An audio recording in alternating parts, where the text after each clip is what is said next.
I remember that morning that changed everything in meticulous detail, as if the silence itself had held its breath, watching us. The sun filtered softly through the translucent curtains, the air smelled of coffee and something calm, almost homely. He sat across from me, a little pale, tired, with those shadows under his eyes that appear in people who have been carrying something inside for too long. I thought maybe I should somehow support him, even with such a small, almost childish gesture.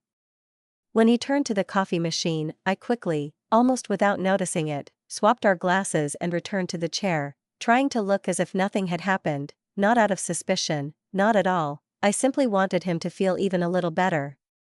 He returned, smiled wearily, nodded, and took a long sip, and then everything seemed to freeze. His face turned white, as if the life had been drained from him, his hand shook, and the glass slipped and shattered on the tile, shattering into pieces. He grabbed the edge of the table, his eyes widening like a man who suddenly realized something terrible. I jumped up, screamed, "Oh my God, are you okay?" and rushed to him. But he couldn't respond. All that came out of his mouth was a distorted sound, as if someone had suddenly cut off his breath, and he collapsed onto the floor.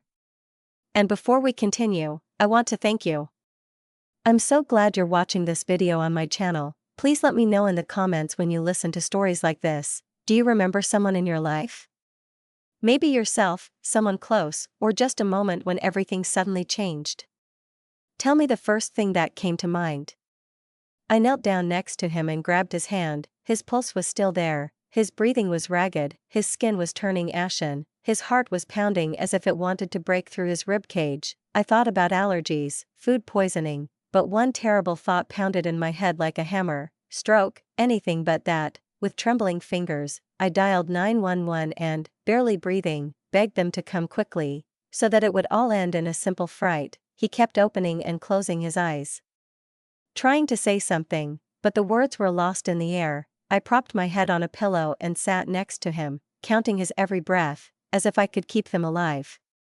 When the paramedics finally took him away, I was left alone in the kitchen, unable to tear my eyes away from the spilled smoothie. Everything around me seemed alien. The chair was overturned, shards of glass glistened on the floor, the smell was sweetish, strange, vaguely unpleasant. I picked up the glass, looked at it, and suddenly realized it was mine, the one he'd prepared for me. A terrible thought flashed through my mind, but I immediately dismissed it. Nonsense, just a coincidence. I repeated it like a mantra. Let it be just a coincidence, just not a stroke.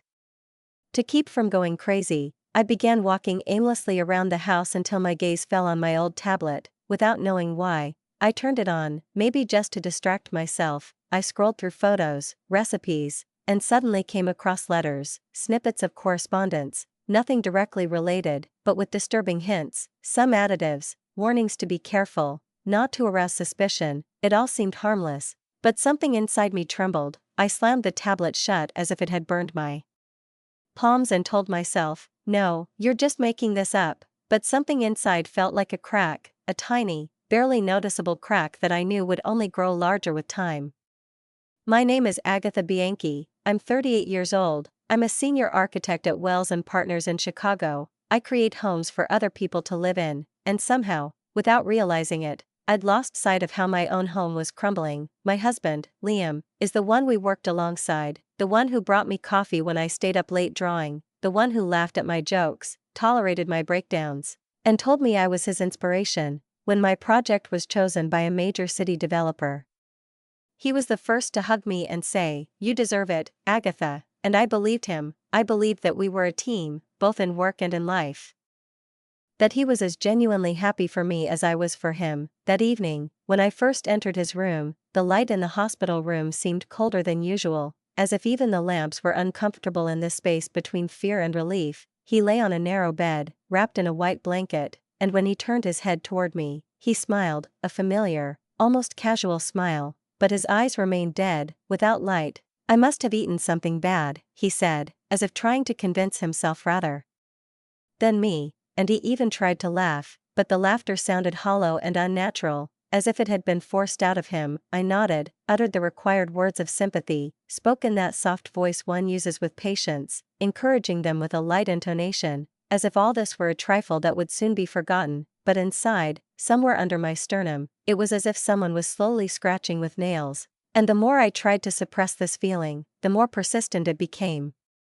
I watched him, the way he nervously tugged at the edge of the blanket, the way he avoided my gaze, the way his hands clenched and unclenched, as if something inside him was clamoring for release. All these little things I'd never noticed before now stood before me, like a display case, taking on form and meaning. By the time I returned home, it was already dark. The kitchen smelled of cold coffee and something slightly sour. As if the room itself remembered a recent fear, I immediately headed for the top cabinet above the sink, the very one he always told me not to open. I'd once taken it for harmless male meticulousness. "Don't touch my extras," he'd say with a smile, and I obediently left it alone. But now those words resonated with something entirely different. I stood on tiptoe, stretched, and opened the door, and the shelves were lined with jars and bags, unfamiliar, unmarked, some with Chinese writing, others unmarked at all. The lids were multicolored, neatly screwed on, clean, as if they'd just been wiped down. I pulled one out.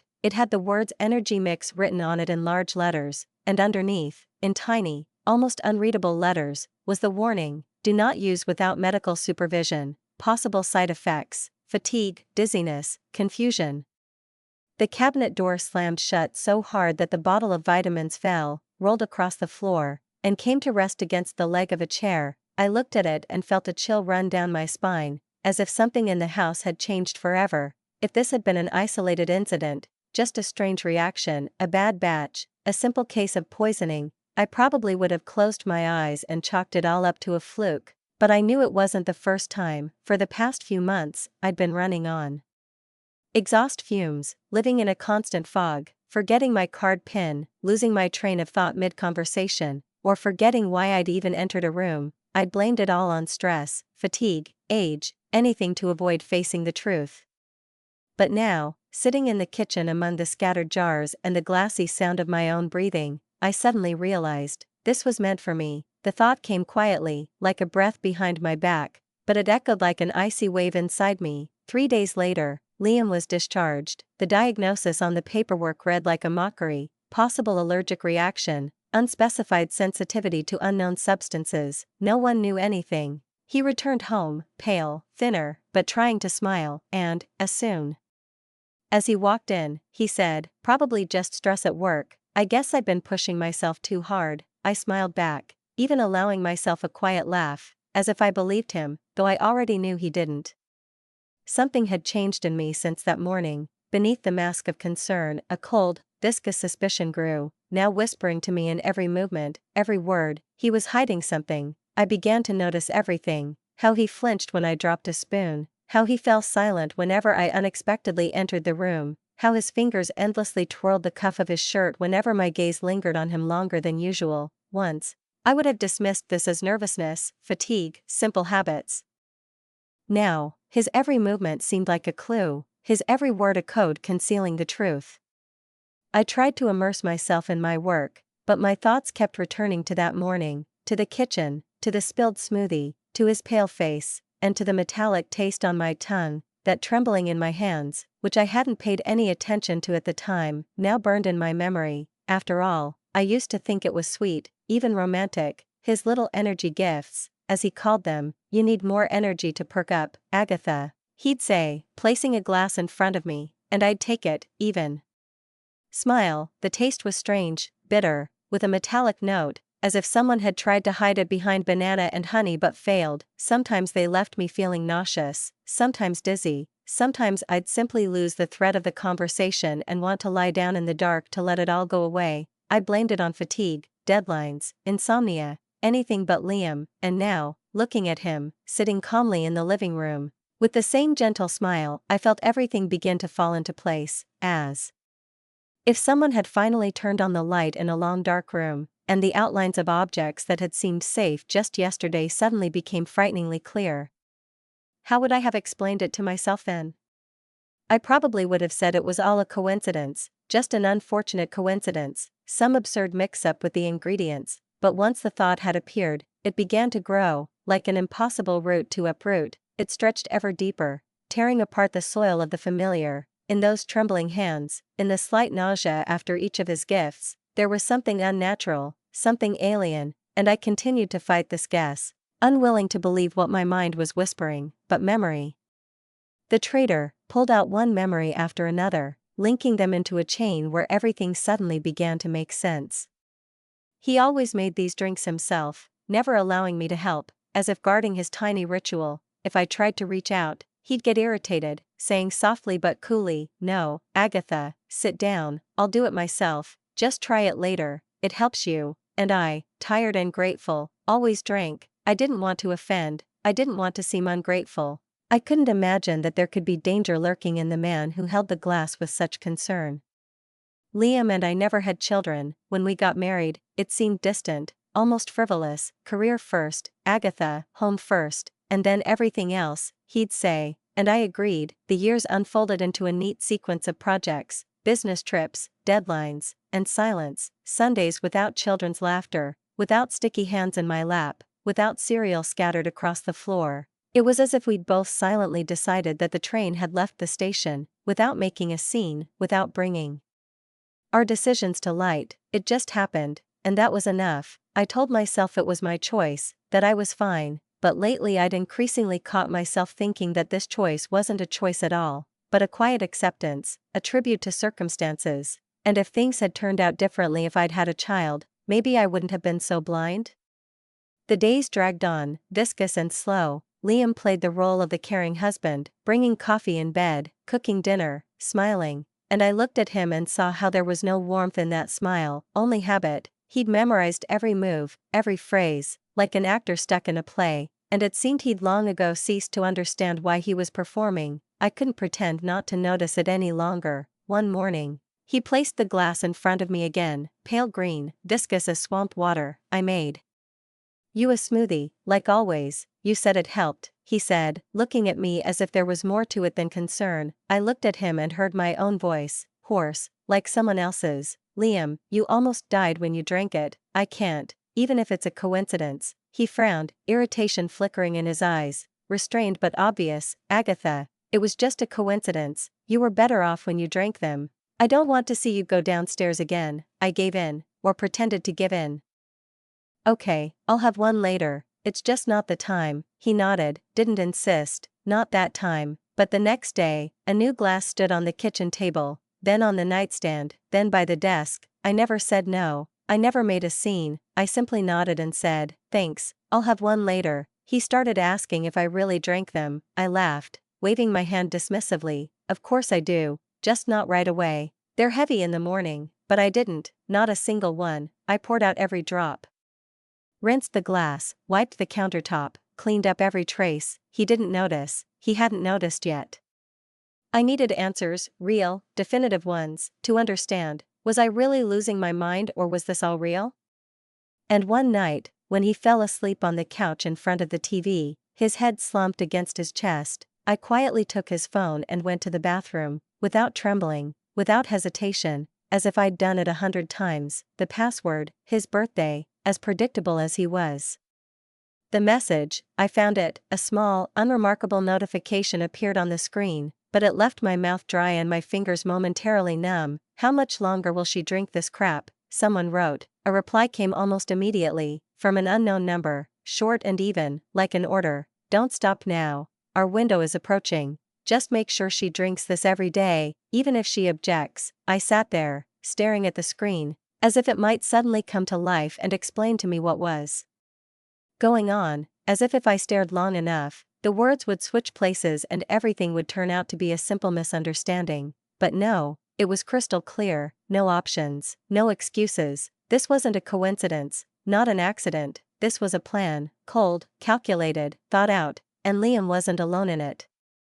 I didn't scream, I didn't rush to rip the curtains or break the dishes, though the temptation was painfully sweet. Instead, I sat up straighter, my shoulders squared, and felt everything inside me freeze, as if covered in thin ice. The next morning, I made him breakfast, eggs, toast, coffee, the usual. Liam walked into the kitchen with his usual smile, said something light about traffic and the weather, and I responded in kind, evenly, calmly, as if nothing had happened, but inside, I already had a plan.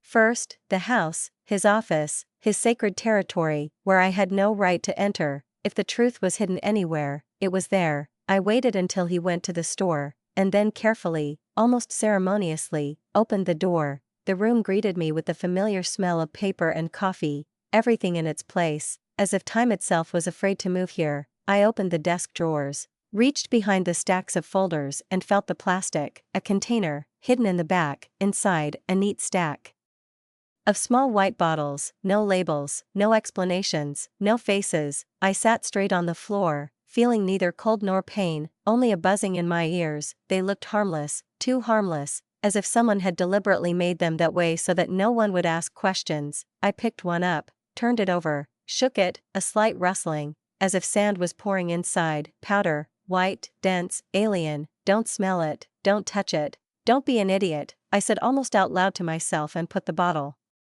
back. An absurd death, the thought flashed through my mind, a woman killed investigating her husband's suspicious protein powder, a perfect epitaph. I continued searching. I wasn't a wife now, I was someone else, an observer, a detective, the heroine of someone else's film, without a budget or a script, but with the passion of a survivor. When you're betrayed, especially by someone you shared a roof with, an ancient instinct awakens, not to suffer, not to cry, but to survive. I rummaged further, methodically, almost cold-bloodedly. In the far corner of the drawer lay a tablet, an old one, lost, as he'd said. The screen was covered in a thin layer of dust, but judging by the battery life, he'd only used it recently. I turned it on, entered the password, our wedding date, of course, and it obediently unlocked. How romantic, how disgustingly romantic. I opened my email, then my notes, then my messages. At first, nothing, bills, ads, some boring files, and then I typed a few words into the search engine, supplements, cocktail, powder, and the screen seemed to explode with matches, messages, dozens, maybe hundreds, from different addresses, but all with the same coldness, short, cautious, as if they were written by someone sure they were being watched. Don't overdo it, once a day maximum. If she stops drinking, warn me. No names, no faces. Just a chain of messages from an unnamed source with temporary addresses that disappeared after they were read. I felt my heart pounding not only in my chest, it echoed in my ears, in my teeth, in my fingers, and then I saw it. A single message seemed to divide everything into before and after. If all goes according to plan, there'll be room in a couple of months. Just keep shaking every day. I read it over and over, gasping for air, and realized I couldn't breathe. I didn't cry. I didn't scream, I didn't rush to rip the cord out of the socket. My brain suddenly became clear, as if someone had flipped an emotional switch. Everything that remained in me operated in a cold, calculating mode. I saw the facts, and nothing else. They were trying to destroy me, quietly, slowly, methodically, and if before I tried to be good, gentle, understanding, now there was nothing left of that woman. Enough, I'd had enough. I returned to the drawer. Something unpleasant, tugging in the pit of my stomach, like a faint electric tingle, told me to check the bottom. At first glance, everything seemed intact, but when I ran my fingers along the inside panel, I felt a tiny gap, barely noticeable, but it was there, a false bottom. I took a kitchen knife, carefully prying up the edge and peeling back the thin layer of plywood. Between it and the real bottom lay a thin black notebook, and signed, unassuming, and therefore even more unsettling. I opened it. The paper was slightly damp, as if it had been held in sweaty hands. The handwriting wasn't the one I knew, not the neat, even lines with which he wrote notes or left me notes on the refrigerator. These were sharp, uneven strokes, sometimes shaky, sometimes angry. The pages were dotted with what looked like lab notes, formulas, percentages, lines, fragments of phrases. How many drops? 2 spoons is too fast. Increase the dose gradually. Some lines were written over others, crossed out, or colored out, but the words still showed through. Fatigue effect, no outward symptoms, disguised as exhaustion. I realized this wasn't a diary, nor was it a fitness journal, nor a note about some new project, as I might have thought. It was a manual for slow, carefully calculated poisoning, a manual for taking a person's life without leaving a trace. I sat on the floor, my back pressed against the wall, clutching the notebook as if it would burst from the strain, as if someone had handed me a secret too dangerous to exist. Goosebumps ran across my skin, and everything inside me shrank to a tiny, tight point. I expected to find something evil, but not so cold-blooded, not so cynical, not so deliberate. This wasn't a breakdown, not a sudden outburst, this was a plan. I looked at these pages and asked myself, did he really want to kill me? Did the one with whom I shared my life really decide in what dose I would slowly disappear? The thought was too wild, too theatrical to believe, and yet, I held the proof in my hands, and perhaps the most terrifying thing was that I couldn't remember the moment when it all began, when we went from laughter, shared projects, and lazy morning conversations to this. How can you sleep next to someone and not notice that they've long been building a grave for you, out of care, out of kind words, out of green smoothies? Why? What did I do? Where did I interfere? I wiped my palms on my jeans and stood up, slowly, without fuss. Everything became astonishingly clear. Then I realized, the game had begun, and I was no longer going to play defense. From now on, every smile would be a little warmer than necessary, every word, a little softer, every glance, a little longer than necessary. If an animal senses fear, it will attack first. And I had no intention of being prey. I returned everything to its place, the tablet to the drawer, the bottles, neatly arranged, just as they had been. I even turned the lids at the same angle. I closed the drawer, straightened up, and for the first time in a long time, allowed myself to crack from the inside. Without words, without thoughts, I simply collapsed onto the bed, buried my face in the pillow, and screamed, not from fear, the fear had long since burned out, not from pain, my heart was already a dead weight in my chest. From rage, from that dull, primal rage that erupts from the depths of the stomach and has no form except sound. And then I stood up, pulled myself together, I washed the tears from my face, combed my hair, put on makeup, and went to cook dinner. When Liam came home, I was already standing at the stove, smiling, chatting, laughing at his jokes. At work, I was flawless, focused, even-tempered, not a single false note. And at home, I was the perfect wife, a cup of coffee in the morning, a soft blanket in the evening, and a few casual, almost casual questions. You know, I heard something strange the other day. I wonder where it came from?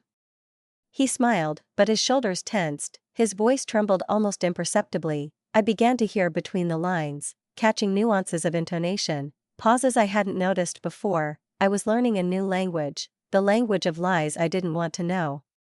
And then, one evening, he forgot to close a folder on his laptop. I walked past and stopped. On the screen, an email, a draft, a message to our boss. Dear Mr. Ferrari, should Ms. Bianchi be temporarily unable to perform her duties due to health reasons, I am prepared to assume project management. Thank you for your trust. That's it, that's the motive, simple, down-to-earth, painfully human. He wasn't going to wait for me to get better, he was counting on me not getting up at all.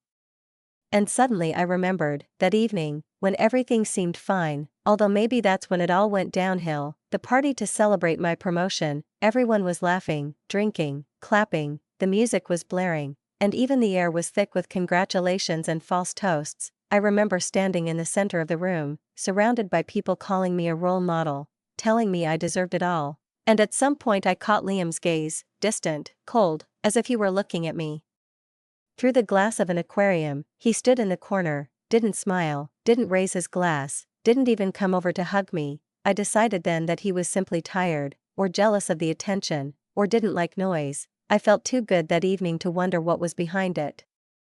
And then, later, when I was gathering papers at work, one of my colleagues let slip a remark about Liam looking strange that evening, as if he'd lost something important and didn't know where to look. I smiled then, dismissing it as fatigue, but now, thinking back, I saw it differently. That was the moment when everything turned upside down. His fall began the same time mine almost began. I just wasn't going to fall quietly.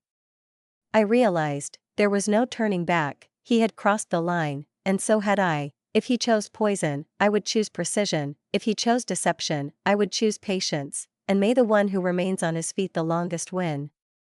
The next morning, I called Laura, an old friend, the one who listens without question and keeps secrets. She worked in corporate security, and I knew I could talk openly with her. I told her everything, every detail, from the messages to the strange bottles, from the notebook to the email to my boss. I sent photos, copies of the emails, even a short video from my tablet. She listened for a long time without interrupting, then said, "Are you sure you're not exaggerating? Maybe it's just some kind of additives?" I chuckled. If it's additives, Laura, then Olympia will have better luck than me. These additives kill, just slowly. She promised to check everything through a friend, a retired pharmacist who had once helped them investigate a clandestine lab. While she sorted things out, I continued to play the role of the unsuspecting wife. Liam relaxed. He began teasing me, as if everything had returned to normal. You're burned out, Agatha, he said, feigning concern in his voice. Take a vacation, relax, I can handle the project myself. He spoke softly, almost tenderly, in the same voice that used to make me melt. Now I wanted to clap my hands over my ears. He thought he was winning. It was evident in his gait, in the way he touched me, a little more confidently, a little longer than before, as if checking to see if I would flinch. Victory flickered in his gaze, an easy, smug, almost lazily glowing confidence, as if everything was going according to plan, as if I still didn't understand anything. Every night I slept clutching my phone in my hand, in case something happened. I didn't touch his cocktails, didn't touch the food he cooked, but that didn't save me. He could add something to the water, or the coffee, or just touch my cup. Nothing was safe anymore in this house. I woke up and checked myself. Was my head clear? Were my hands shaking? Was the space before my eyes swimming? I felt like my own guinea pig. For now, everything was fine, but I knew it couldn't last forever. He would understand, or he would lose patience, and then it would all be over. 2 days, I waited 2 long days, pretending to sleep next to a man who was perhaps slowly measuring my steps to the end, and when Laura's message finally arrived, I didn't open it right away. I just stared, at the screen, at the blinking notification. My finger hovered over the play button, as if I were holding a gun, and one move could change my life. When I finally pressed it, my heart was beating no louder than my breath.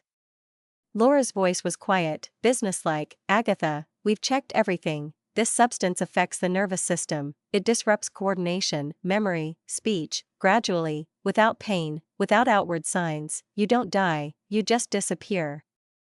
I didn't blink, I didn't cry, I didn't tremble. That was the end of any doubt. He knew what he was doing. It was all calculated, prepared, thought out, and if he was already preparing for what was about to happen, then I didn't have time.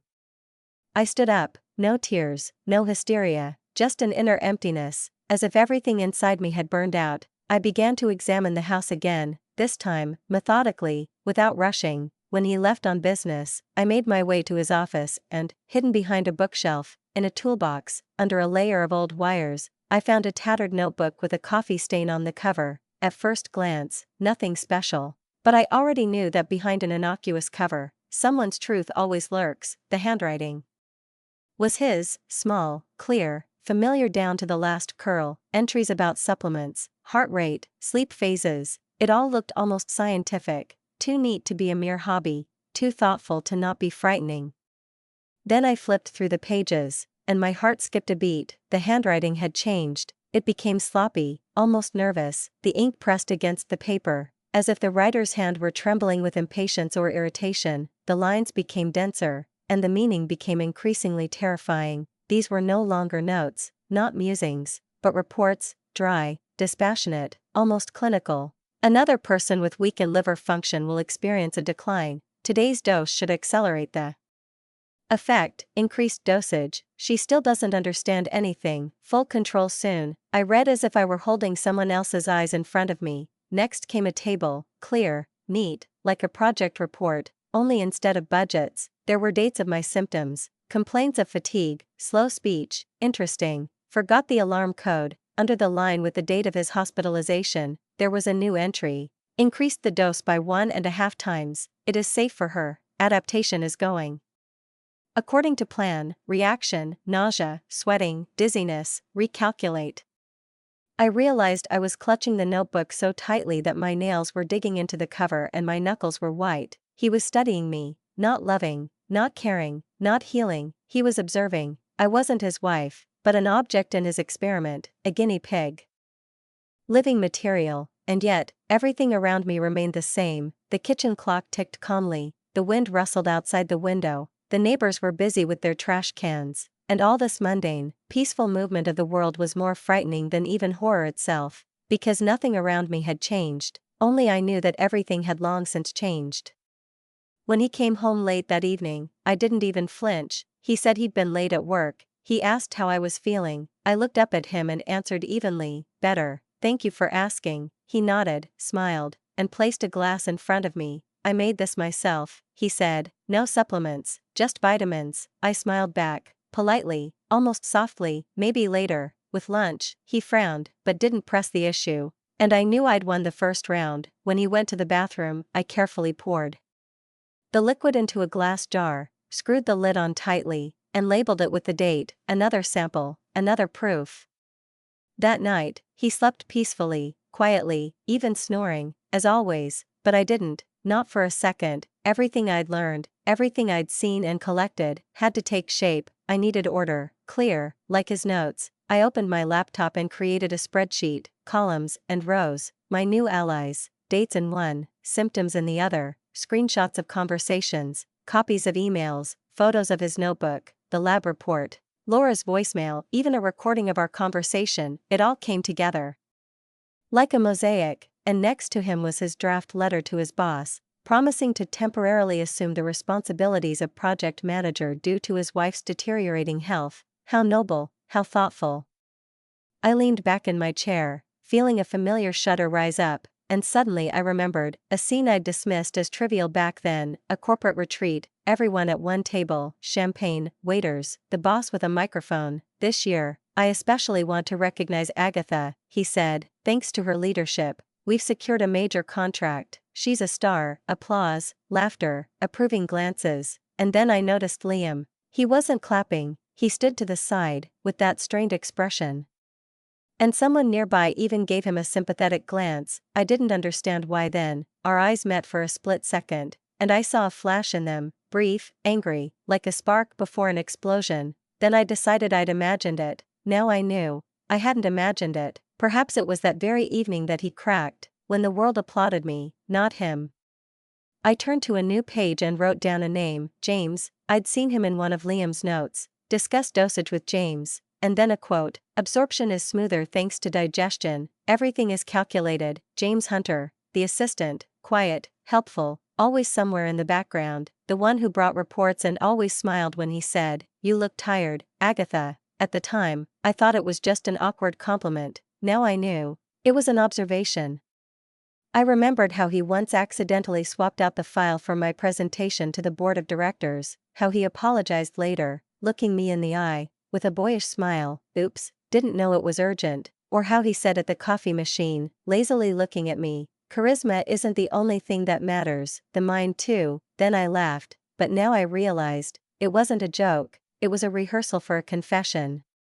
It turned out he'd once studied pharmacology, dropped out after his third year, and before finally abandoning science, had taken a course in toxicology. It turned out he'd dabbled in creating homemade formulas, combining substances that, in the wrong hands, could have become weapons rather than medicines. At the time, this struck me as a humorous aside to his biography, an experimenter, a man with an inquisitive mind. But now, looking back, I realize that this very passion for controlling substances already informed his desire to control people. It wasn't obvious. No one could have suspected that behind the polite smiles and talk of teamwork lay a burning envy, an almost physical hatred, that smoldered within him year after year. But if you dig even a little, if you take the trouble to see not just the facade but the shadow falling behind it, it all becomes terrifyingly clear.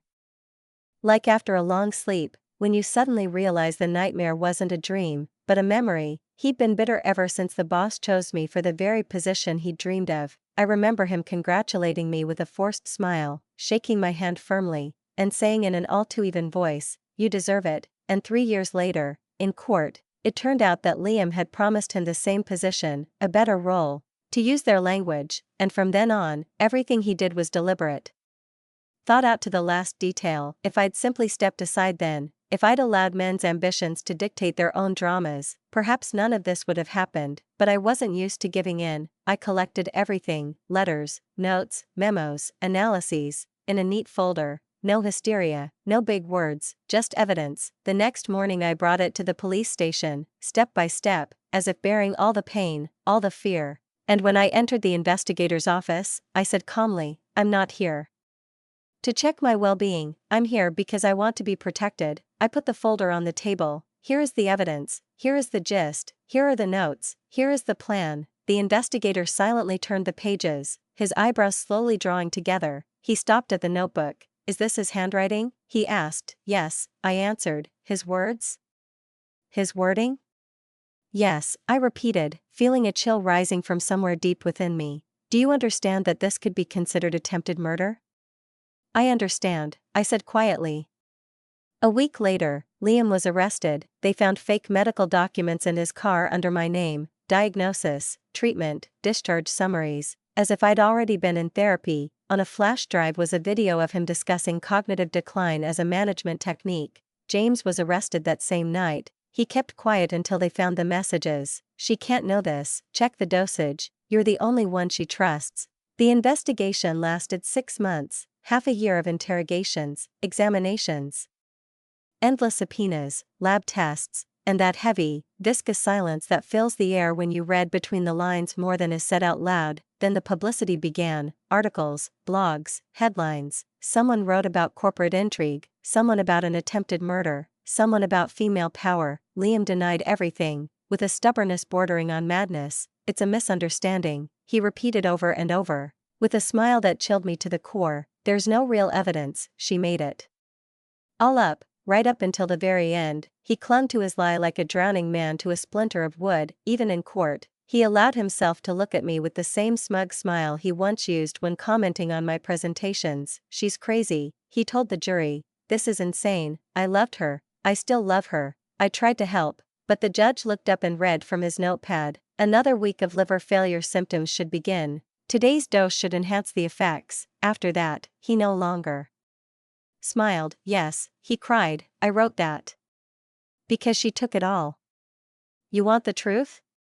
I built that damn company while she smiled and got her bonuses. Nobody cared about me. And she should have just gotten out of the way.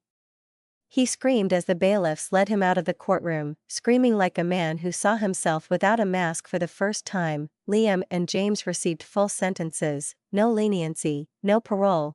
Their names were erased from doors, from business cards, even from the archives of old projects they had worked on for years. They tried to erase me, but in the end, they erased themselves. As for me, I was fine. The company offered me the chance to lead a new international project, and those who had previously ignored my presence now asked with interest what I thought. Perhaps someone was still whispering behind my back, but I didn't care. I no longer looked back. I didn't expect another betrayal. I didn't explain. I simply moved forward, along the road that was finally mine. The smell of fresh coffee in the morning returned to my life, music in the car, quiet laughter on the phone, people who came not with poison, but with light. I did not become a victim.